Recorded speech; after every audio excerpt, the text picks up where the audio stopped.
নমস্কার বন্ধুরা, recipe of চয়েসে সবাইকে স্বাগত। বন্ধুরা, আজকে আরও একটা নতুন স্বাদের চিকেন কষা রেসিপি আপনাদের সাথে শেয়ার করছি। আমার প্রয়োজন মতো সব উপকরণগুলো আমি কিন্তু নিয়ে নিয়েছি। এগুলোকে আমি পেস্ট করে নেব। আর চিকেনটাও আমার প্রয়োজন মতো নিয়েছি। চিকেন ভালো করে ধুয়ে নিয়েছি। এবার জল ঝরিয়ে রেখেছিলাম। এবার এর মধ্যে স্বাদ মতো লবণ দিয়ে দিলাম। আর এবার দিয়ে দেব বেটে রাখা মশলাটা। খুব ভালো করে এটাকে তো মিশিয়ে নিতে হবে। স্বাদ মতো লবণ, বেটে রাখা মশলা, আর দিয়ে দেবো সাদা তেল অল্প। আর এটাতে কিন্তু আপনারা দই ব্যবহার করতে পারেন। আমি তো দই রান্নায় ব্যবহার করি না, তাই এখানে দিলাম না। লেবুর রস দিয়ে দেবো। আর দিয়ে দিচ্ছি কাশ্মীরি লঙ্কা গুঁড়ো, লাল লঙ্কার গুঁড়ো, আর দিয়ে দেবো একটু গরম মশলার গুঁড়ো আর গোলমরিচ গুঁড়ো। এবার এই সব উপকরণ খুব সুন্দর করে তো মিশিয়ে নিতে হবে। এই রেসিপিটা একবার বাড়িতে তৈরি করে খেয়ে দেখবেন।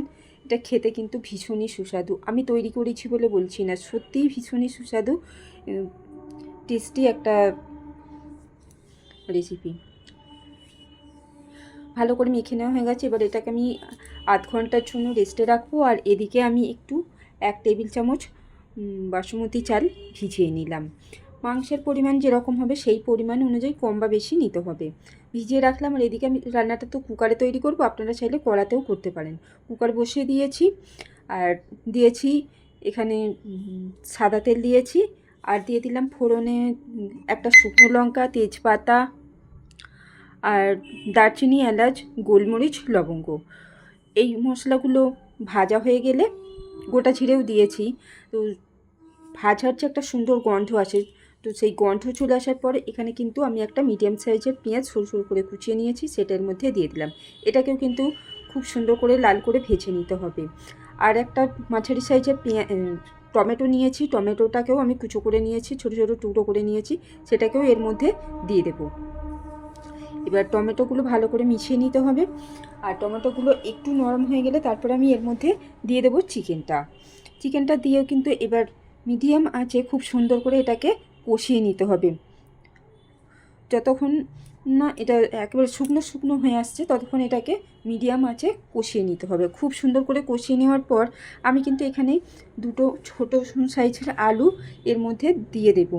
তো ইচ্ছে হলে আলুগুলো একটু ভেজেও দিয়ে দিতে পারেন। তো আমি কিন্তু এখানে আলুগুলো ভাজছি না, আলুটা নাও দিতে পারেন। খুব সুন্দর করে কষিয়ে নেওয়া হয়ে গেছে এটা। এবার আমি কেটে রাখা আলুটা এর মধ্যে দিয়ে দিলাম।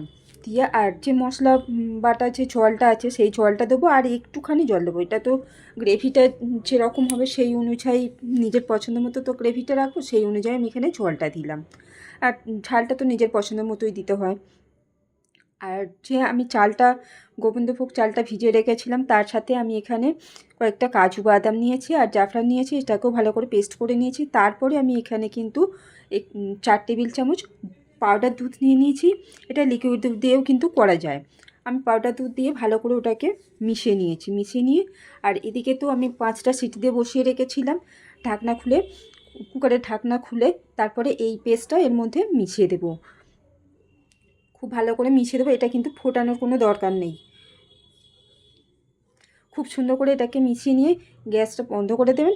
বন্ধ করে দেওয়ার ঢাকা দিয়ে রাখতে হবে। ঢাকা দিয়ে তারপর 10 মিনিট পর আমি এটাকে পরিবেশন করব। তো কেমন লাগলো আজকের এই চিকেন রেসিপি? ভালো লাগলে অবশ্যই একটা লাইক করে, শেয়ার করে, সাবস্ক্রাইব করে দেবেন। ভালো থাকুন, সুস্থ থাকুন।